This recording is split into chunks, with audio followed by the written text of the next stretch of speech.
ازيكم يا حبايب قلبي؟ عاملين ايه؟ اللهم صل وسلم وبارك على سيدنا محمد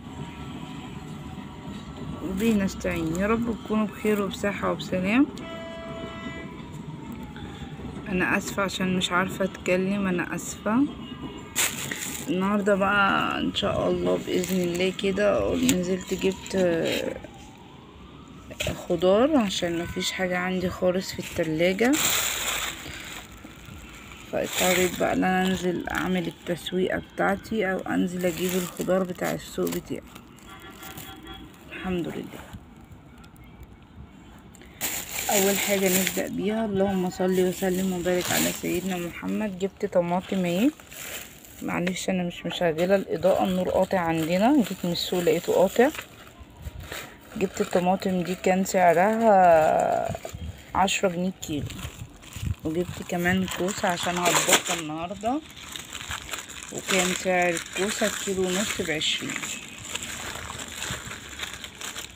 والليمون كان سعره 10 جنيه، والفلفل ده كان سعره 18 جنيه، الفلفل البلدي. البتنجان العروس سعره 12 جنيه. صلوا على النبي كده، وشكوا حلو، النور جه اهو.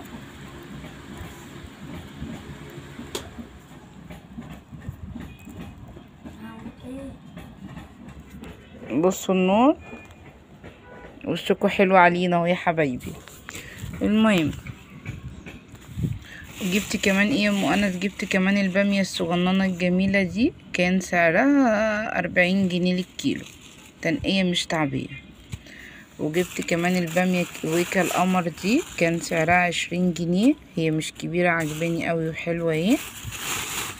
وجبت كمان الخيار ده كان سعره 14 جنيه، جبت كيلو. وجبت فلفل رومي، بتنجان رومي، كان سعره 10 جنيه للكيلو، الاتنين دول كيلو. وجبت كمان الجزر. المهم ايه، انا بحب اجيب كيلو الجزر اركنه في التلاجة.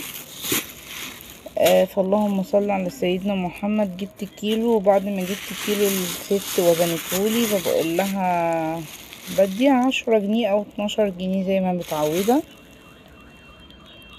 قالت لي لا يا حبيبتي الجزر بقى ب20 جنيه الكيلو. قلت لها ايه؟ قالت لي ب20 جنيه الكيلو. قلت لها لا لو سمحت وزنيني نص كيلو. جبت النص كيلو ده بس، مش عارفه هما طلعوا كام واحده. خليهم بيضة، اما يخلصوا نبقى نجيب غيرهم 5 وحدات.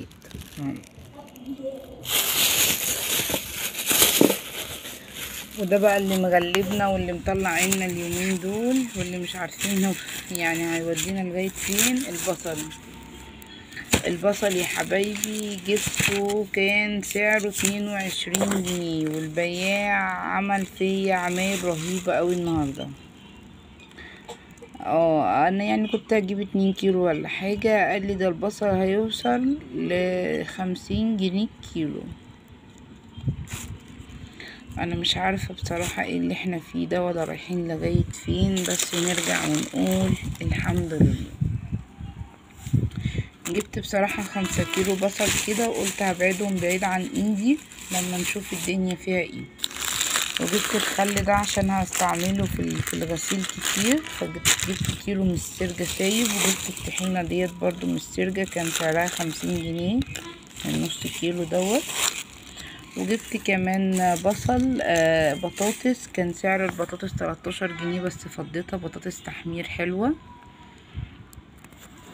ودي كانت تسويقة النهاردة بتاعتي وجبت ملوخية برضو انا فضيتها، كان سعر الملوخية اللهم صل على سيدنا محمد، كان سعر الحزمة 2 جنيه ونص. جبت الحزمتين ب5 جنيه، الحزمتين يعني يطلعوا حوالي نص كيلو، يعني واقف الكيلو ب10 جنيه. ما تنسوش بقى تصلوا على النبي، وتعملوا لي اللايك والشير والاشتراك في القناة عشان يوصل لكم كل جديد. نسيت اقول لكم الفراخ كان سعرها النهاردة 62 جنيه للكيلو، والكبد والقوانص 75، والوراك 65 جنيه. ده الفرق لي. الكرومبة كانت عاملة من حوالي 30 ل50 جنيه، الكرومبة الحلوة. البتنجان الابيض 15 جنيه، الفلفل الرومي كان سعره 16 جنيه. يعني الحمد لله حزمة الخضرة لا تذكر لا تذكر. يعني انت عشان تجيبي محشي تجيبي ب15 جنيه محشي، خضرة محشي. هرجع اقول لكم تاني، صلوا على النبي، ولا حول ولا قوة الا بالله العلي العظيم. ومتنسوش تعملوا لي اللايك والاشتراك في القناة عشان يوصل لكم كل جديد.